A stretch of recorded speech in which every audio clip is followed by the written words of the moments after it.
Bom dia, boa tarde, boa noite, senhores. Estamos continuando aqui os nossos estudos da primeira escola da administração científica, né, pessoal? Então, nós continuamos aí com os nossos estudos da administração. Lembrando dos precursores, um dos pais aí, o pai do estudo da administração científica, o pai da administração considerado Taylor, aquele primeiro, né, autor de uma escola da administração.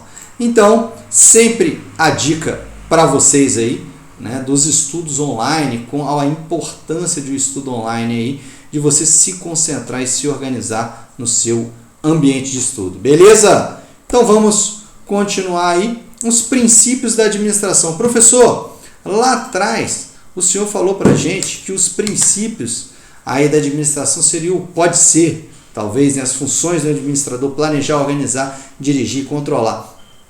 Aqui são os princípios da administração científica, são muito parecidos. Observe aí comigo. Aqui você tem um planejamento, né? A ideia é que não prevaleça improvisação, ou seja, esquece, né? Não improvisação, ou seja, risca a improvisação do seu vocabulário, até mesmo na sua vida pessoal. Afinal, você está sendo formado em administração. Então, improvisação, fazer coisas urgentes, correndo, esquece isso. A ideia do administrador sempre é trabalhar com o planejamento, ou seja, a ciência do planejamento. Para quê? Para que você possa executar as suas tarefas, as suas atividades de forma mais calma e um pouco mais tranquila, beleza? Continuando aí. O segundo é organizar, onde você treina e desenvolve os seus funcionários para produzirem de maneira mais qualificada. E aqui, pessoal, não é só organizar os funcionários também não, é organizar a estrutura da organização. Ou seja, como você, enquanto administrador, vai organizar a estrutura organizacional para que fique um trabalho, né, melhor executado aí pelos seus funcionários, né, pelos seus parceiros, seus sócios. Então, o princípio da organização, ele fala disso também. Além de você organizar os funcionários, saber talvez como fazer uma liderança ali, e aí mesclando um pouco com o conceito de direção, né, como que você lidera uma organização ali, você vai também conseguir organizar a estrutura organizacional de maneira que fica mais simples o trabalho, beleza? Continuando aí, o princípio do controle. Será que tudo que foi planejado, né? Será que aí você vai mesclar com o conceito aqui de execução, né? Ou seja, eu mesclo os dois conceitos, controle e execução. Será que eu estou controlando aquilo que eu planejei para saber se está sendo executada de maneira que fique mais adequada a tudo que foi planejado?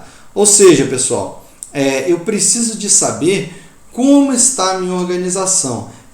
Utiliza-se muito o conceito de que o olho do dono é que engorda o gado. Ou seja, se o dono ele está constantemente olhando o seu negócio, o seu empreendimento, provavelmente ele não vai perder nada ali na hora de resolver algum problema ou alguma situação.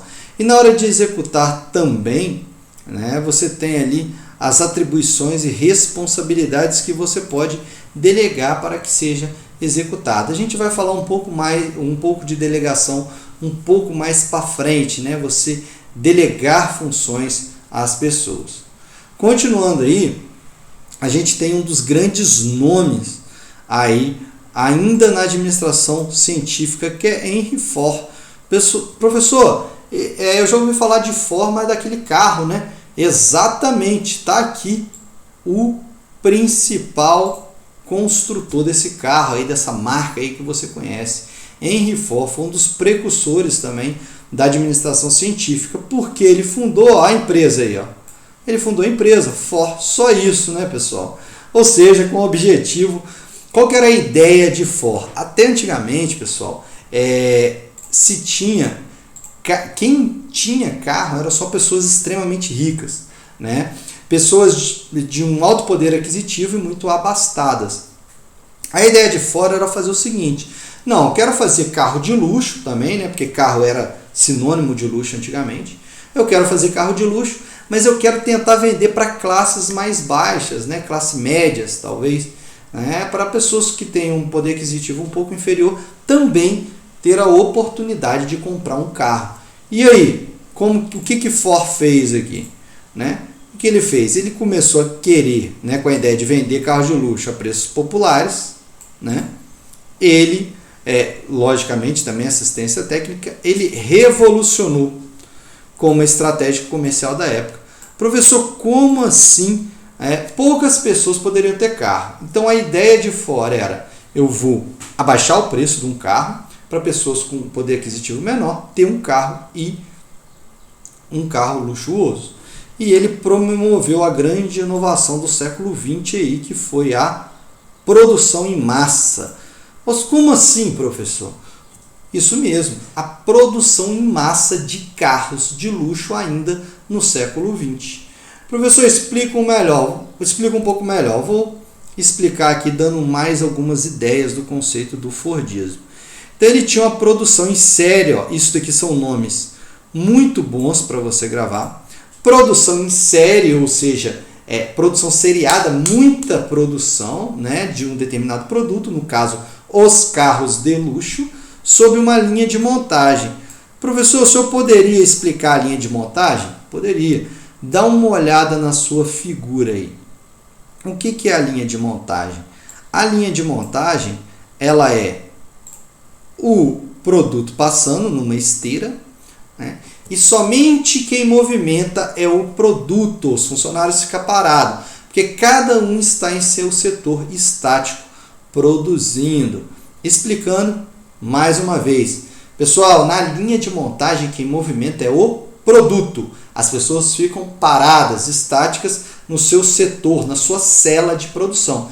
Quando o carro passa, no caso o produto aí em questão, as pessoas realizam aquela montagem. A linha de produção aqui é de montagem do chassi. Aqui é a montagem das portas do carro. Aqui é a montagem do motor. Passando lá na frente a montagem do volante. No final é a pintura do carro. Ou seja, cada funcionário em sua célula de produção vai realizar a sua atividade. Beleza?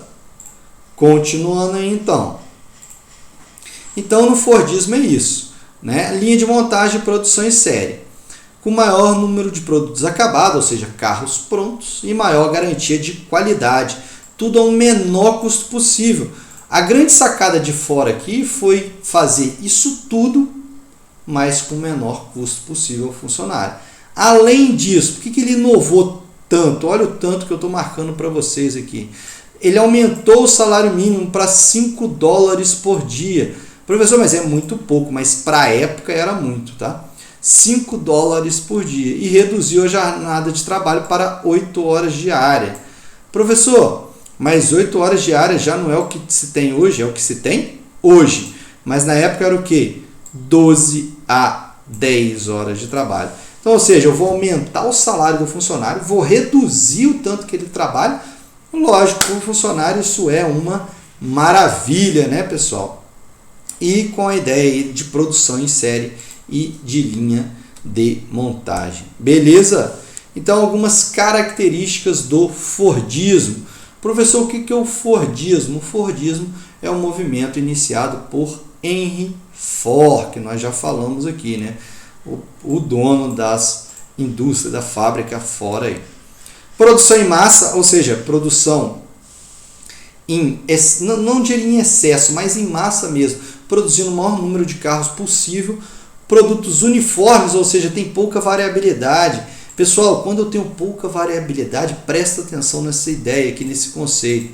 Quando você tem pouca variabilidade, você produz muito mais, gastando menos. Olha a grande sacada de Ford também. Você produz muito mais, gastando menos, ou gastando os mesmos produtos, o mesmo insumo, porque é tudo uniforme, né? A gente vai ver isso daí quando falarmos do conceito de economia de escala. Mas por enquanto, fique com os conceitos aí, aumentando logicamente a produtividade, o conceito de linha de montagem. Professor, o que é linha de montagem? Já falei para vocês. Gravem, anotem esse conceito. Quem movimenta são os produtos, as pessoas ficam paradas em suas celas de produção. Logicamente, a montagem em um tempo bem menor, um custo muito mais baixo, utilizo os mesmos produtos. Esse conceito de produção em massa e de linha de montagem, produção em série de for, provavelmente o tempo vai ser muito menor. E aqui a explicação da linha de montagem, movimentam-se os materiais. Por quê? O operador ele fica estático na sua cela de produção. Pessoal, veja bem que é muito interessante esse conceito de Fordismo. A ideia de Henry Ford, por isso que ele se tornou tão inovador ali no início do século XX, século XIX, se eu não me engano. Por quê? Porque a ideia, a introdução de linha de montagem, de produção em massa, produção em série, né, um menor custo. Então, todos esses conceitos que Ford trouxe, ele inovou na indústria automobilística. Beleza, senhores? Então, até o nosso próximo vídeo aí, falando ainda da parte 2 da administração científica.